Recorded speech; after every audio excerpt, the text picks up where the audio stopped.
তৃতীয় ও শেষ টি-20তে ওয়েস্ট ইন্ডিজকে ৮০ রানে হারিয়ে হোয়াইট ওয়াশ করল বাংলাদেশ। ম্যাচ সেরা জ্যাকের, সিরিজ সেরা মাহিদি। গাজা ইসরায়েলি বর্বরতা বন্ধে সম্মিলিত পদক্ষেপের আহ্বান ডক্টর ইউনূসের। সংকট সমাধানে দ্বিরাষ্ট্রভিত্তিক অবস্থান পুনর্ব্যক্ত। এবং কেরানীগঞ্জে ব্যাংকে ডাকাতির চেষ্টার ঘটনায় দস্যুতার মামলা আজই আদালতে তোলা হবে আসামিদের।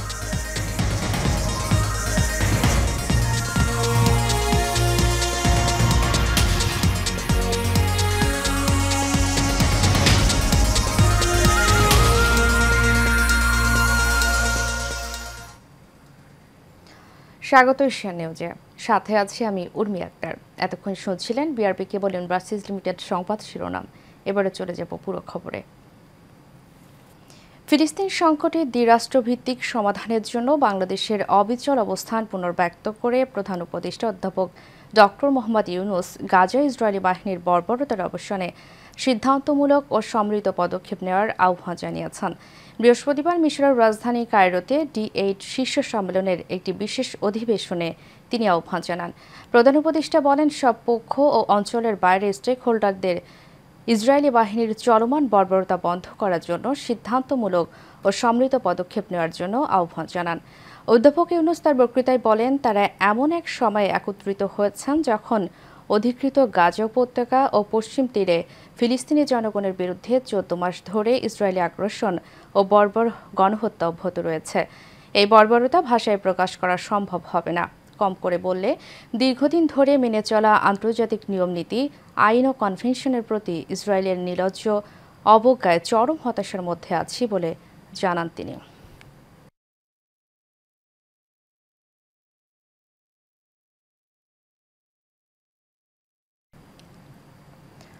কেরানীগঞ্জের চুনকুটিয়ার রূপালী ব্যাংকে ডাকাতির চেষ্টার ঘটনায় কেরানীগঞ্জ দক্ষিণ থানায় দস্যুতার মামলা হয়েছে। বৃহস্পতিবার রাতে ব্যাংক কর্তৃপক্ষ বাদী হয়ে এই মামলা করে। কেরানীগঞ্জ দক্ষিণ থানার ভারপ্রাপ্ত কর্মকর্তা মাজহারুল ইসলাম জানিয়েছেন, আত্মসমর্পণ করা 3 ডাকাত লিওন মোল্লা, আরাফাত ও সিফাতকে এ মামলায় গ্রেফতার দেখানো হয়েছে। 3 জনকে শুক্রবার বিকেলে আদালতে তুলে 7 দিন করে রিমান্ড আবেদন করা হবে। এদিকে ঘটনার পর এখনও থমথমে কেরানীগঞ্জের চুনকুটিয়া এলাকা। বৃহস্পতিবার দুপুরে রূপালী ব্যাংকের জিঞ্জিরা শাখায় ডাকাতির চেষ্টা করে 3 জন। ঘটনাটি টের পেয়ে ব্যাংকের প্রধান ফটকে তালা দিলে ভেতরে আটকে পড়ে ডাকাতরা। প্রায় 3.5 ঘন্টা পর যৌথ বাহিনীর কাছে আত্মসমর্পণ করে তারা।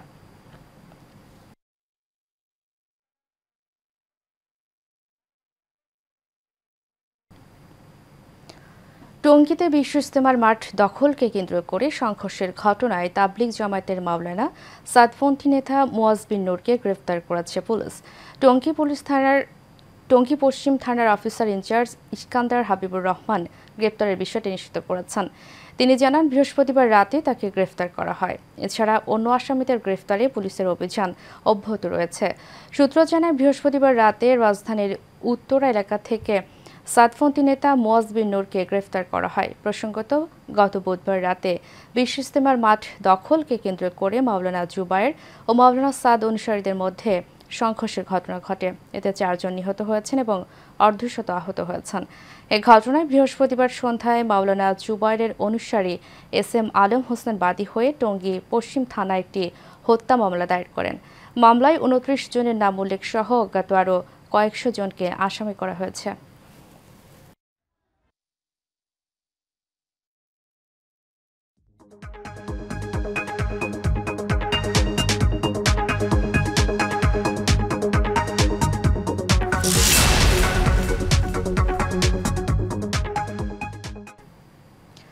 এবার এক্সিম ব্যাংক বাণিজ্য সংবাদ। ভরা মৌসুমে রাজধানীর বাজারে বেড়েছে শীতকালীন সবজির সরবরাহ, ফলে সব পণ্যের দাম কমেছে। এদিকে নতুন আলুর আগমনে দাম কিছুটা কমলেও তা সহনীয় পর্যায়ে আসেনি বলে জানান ক্রেতারা। তবে কিছুটা বেড়েছে মুরগির দাম। এদিকে মূল্যবৃদ্ধির পরেও বাজারে রয়েছে বোতলজাত সয়াবিন তেলের সংকট। আরও জানাচ্ছেন শেখ সোহাগ। সপ্তাহের ব্যবধানে সব ধরনের সবজি কেজিতে 10 থেকে 20 টাকা পর্যন্ত বেড়েছে। বাজারে সিম কেজিতে 20 টাকা কমে 50 থেকে 60 টাকা, ফুলকপি প্রতিটি 30 থেকে 40 টাকা, বাঁধাকপি 40 টাকা, লাউ 40 থেকে 60 টাকা বিক্রি হচ্ছে। কেজিতে 20 টাকা কমে নতুন আলু 60 টাকা কেজি করে বিক্রি হচ্ছে। শীতের মৌসুমে সবজির দাম এখন বর্তমানে কমে আছে। আপনার টমেটোর দামটা কমে নাই, নাইলে অন্য অন্য সবজি 60-50 এর ভিতরে আছে। মুদির দোকানে চালের দাম বেশি, গত সপ্তাহ থেকে 1 টাকা 2 টাকা বাড়ছে। আলুর দাম বাড়ছে, সবজির দাম বাড়ছে, চালের দাম বাড়ছে, তেলের দাম বাড়ছে, সব জিনিস।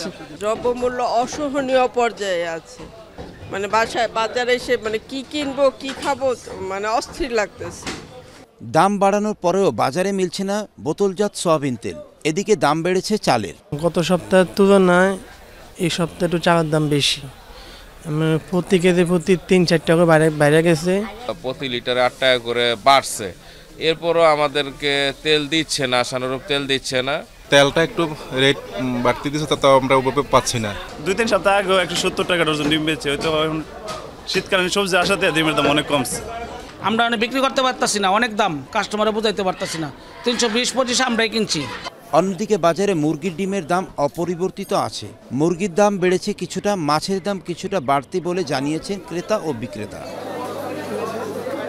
শেখ সোহাগ, এশিয়ান টেলিভিশন, ঢাকা।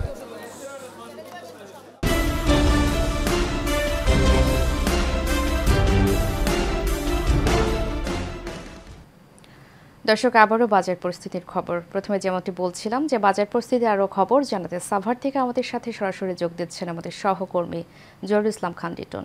যে লিটন, আমাকে শুনতে পাচ্ছেন? লিটন, নিত্যপণ্যের দাম কেমন দেখছেন এবং বোতলজাত সয়াবিন তেলের সরবরাহের কোনো ঘাটতি আছে কিনা আমাদেরকে জানাবেন। উর্মি, আপনি জানেন যে শীতের তীব্রতা বাড়ার সাথে সাথে কিন্তু সাভারের বাজারগুলোতে শীতের সবজিও কিন্তু বেড়েছে। পর্যাপ্ত পরিমাণ সাভারের বাজারগুলোতে কিন্তু শীতের সবজি রয়েছে এবং শীতের সবজি সরবরাহ থাকার সাথে সাথেই কিন্তু শীতের সবজির দামও কিন্তু শিথিল রয়েছে এবং কমতেই শুরু করেছে। আস্তে আস্তে শীতের সবজির দাম কিন্তু এখন হাতের নাগালে চলে আসতেছে। যেমন পেঁয়াজ, আলু, এগুলোর দাম যে বাড়তি ছিল সেগুলো কিন্তু আজকে দাম কমেছে, কিন্তু দাম কমলে এরই মধ্যে বেড়ে গিয়েছে মুরগির দাম। ব্রয়লার মুরগি কিন্তু আজকে যেই মুরগি গত সপ্তাহে ছিল 175 টাকা কেজি দরে, সেই মুরগি কিন্তু আজকে বিক্রি হচ্ছে 190 টাকা কেজি দরে। এবং সোনালী মুরগি যেটা গত সপ্তাহে ছিল 280 টাকা, সেটা কিন্তু আজকে 290 টাকা কেজি দরে বিক্রি হচ্ছে।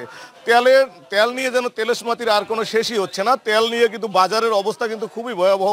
আজকেও পর্যন্ত আমরা দেখেছি যে সাভারের বাজারে কিন্তু তেমন একটি বোতলজাতের তেল রয়েছে, এটি পাওয়া যায় না। সেই ক্ষেত্রে আমরা কিন্তু বিক্রেতাদের সাথে কথা বলেছি যে তেল না পাওয়ার কারণ হিসেবে কি রয়েছে। যেহেতু বাড়তি দামে তেল বাজারে এসেছে, তারপরেও তেল না পাওয়ার কারণ জানতে চাইলে ব্যবসায়ীরা যেমন বলছেন যে প্রতিটি কোম্পানি তেলের সাথে পোলাও, চাল থেকে শুরু করে যেই মালগুলোর বাজারে অতটা চাহিদা, সেই মালগুলো তাদের তেলের সাথে বেঁধে দেওয়ার কারণে কিন্তু তারা তেল সরবরাহ করতেছেন না।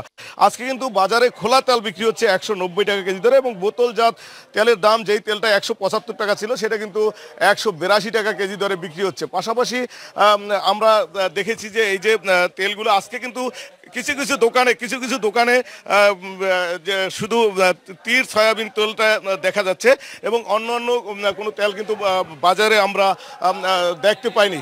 এবং মাছের দাম যদি বলি, তাহলে মাছের দাম কিন্তু মোটামুটি শিথিল রয়েছে এবং মাংসের দামও শিথিল রয়েছে। শুধু বাড়তি রয়েছে ব্রয়লার মুরগির দাম। তো এই ছিল আমার কাছে সাভারের বাজার থেকে এখনকার মতো সর্বশেষ তথ্য। উর্মি। লিটন, আপনাকে অসংখ্য ধন্যবাদ আমাদের সাথে যুক্ত হওয়ার জন্য। দর্শক, সাভার থেকে আমাদের সাথে বাজার পরিস্থিতির খবর নিয়ে যুক্ত ছিলেন আমাদের সহকর্মী লিটন। চলে যাচ্ছে পরবর্তী প্রসঙ্গে। নারায়ণগঞ্জের রূপগঞ্জের ও খিলক্ষেতের প্রায় 20 গ্রামের মানুষের দুর্ভোগ দূর করতে পারে মাত্র একটি ব্রিজ। কথা ছিল লোহার পুরনো ব্রিজটি ভেঙে 2 বছরে নতুন পাকা ব্রিজ নির্মাণ করা হবে, কিন্তু নকশা জটিলতা, ঠিকাদারদের তালবাহানা আর কর্তৃপক্ষের হেয়ালিপনায় কেটে গেছে 7 বছর।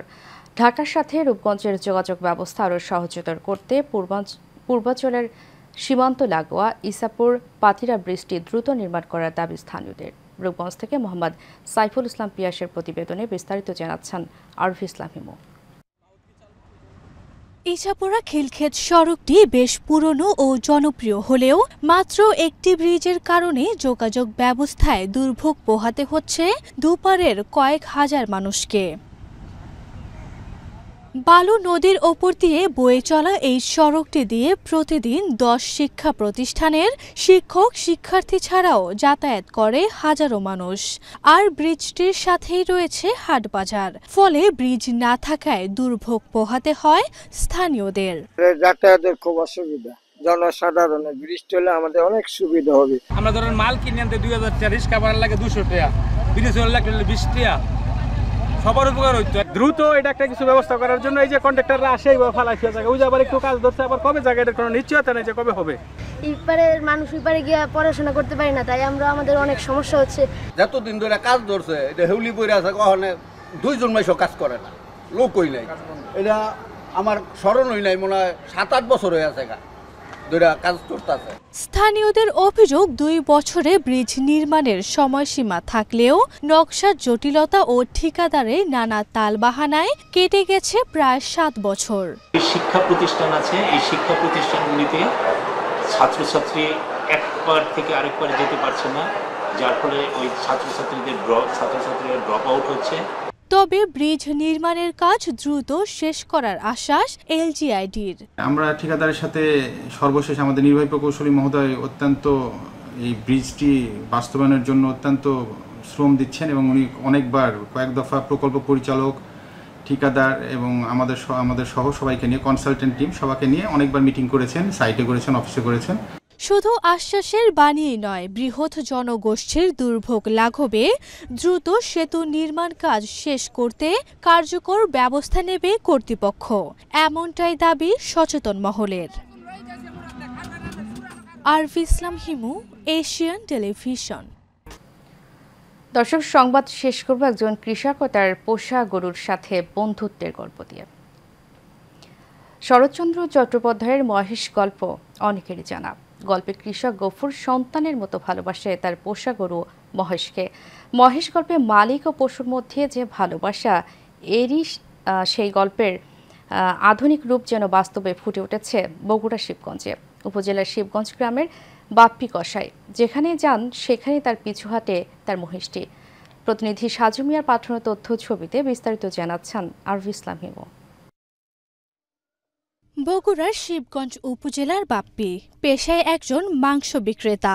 6 মাস আগে রাজশাহী থেকে ক্রয় করেন মহিষটি। মোটা তাজা করার উদ্দেশ্যে বাড়িতে লালন পালন শুরু করলে বাপ্পির সাথে হয়ে যায় বন্ধুত্ব। বাপ্পি জানান, হাটে মাংস কেটে বিক্রির উদ্দেশ্যে মহিষটি কেনা হলেও অবুঝ প্রাণীর ভালোবাসায় সিদ্ধান্ত নেন বিক্রি না করার। বাপ্পি এখন যেখানেই যান তার সঙ্গী মহিষটি। উদ্দেশ্য করে লিয়াচ্ছিলাম যে 3-4 মাস পালবো, পালে একে আমি সেল করে দেবো। পরে যাই দেখি যে সেরকম ভালোবাসা মায়া হয়ে গেছে। তারপর নিলে আমি 2টা কিনে লিয়াচ্ছিলাম, একটা আউট করে দিছি, এক থুয়ে দিছি। মানুষের থেকেও বেশি ভালোবাসে, মানে কখন বাসাতে আসি কখন না আসি, ওই না এলে খালি চিল্লি করে, ওই রুমের মধ্যে খালি চিল্লি করে, মানে খিলেন দিলেন, তারপর ডুব গোসল দেওয়া, আমার পিছে পিছে বেড়ান, ঘুরে বেড়ান, সেই রকম মায়ায় ভালোবাসায় পড়ে গেছে। মানুষ আর মহিষের বিরল বন্ধুত্ব অবাক করেছে পরিবার সহ প্রতিবেশীদের। 6 মাস যাবে তো পালিচ্ছি, বাড়ির নিজের সন্তানের মতোই লেনদেন করা লাগে। বাড়িতে না থাকলে কোনো জিনিস খায় না, মানে সিগড়ি করে সোল পড়লে লাগান দরদ করে মানুষ করায়। যে মোষগুলো পালছে আগে, সেই মোষের চেয়ে এই মোষটা মনে করেন অন্য ধরনের। এমনভাবে তার পোষ মানাইছে যে কোনো একটা ব্যক্তিকে যে আঘাত করবে এরকম কোনো ব্যাড রিপোর্ট আমাদের কাছে আসে নাই। সব সময় সাথেই থাকে, পিছনে যায় আসে, যেভাবে ডাকে এভাবে মোষ পিছনে যায়, কারো কোনো ক্ষতি করে না। বন্ধুর মতো খুনসুটি করার পাশাপাশি হাঁটতে দেখে তাকিয়ে থাকেন এলাকার মানুষ, যা দেখে মুগ্ধ সবাই। Arvi Islam Himu, Asian Television. শেষ করব এশিয়ান নিউজ। তারকে বিআরবি কেবল ইন্ডাস্ট্রিজ লিমিটেড সংবাদ শিরোনামগুলো জানাবো আরও একবার।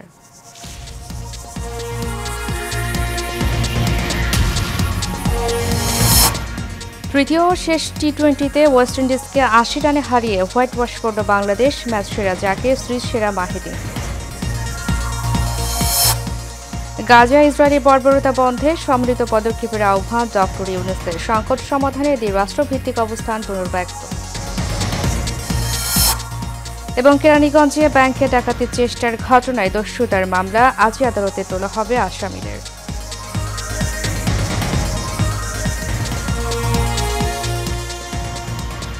এশিয়া নিউজ এ পর্যন্ত। পরবর্তী সংবাদ দেখার আমন্ত্রণ জানিয়ে শেষ করছি। ধন্যবাদ সবাইকে।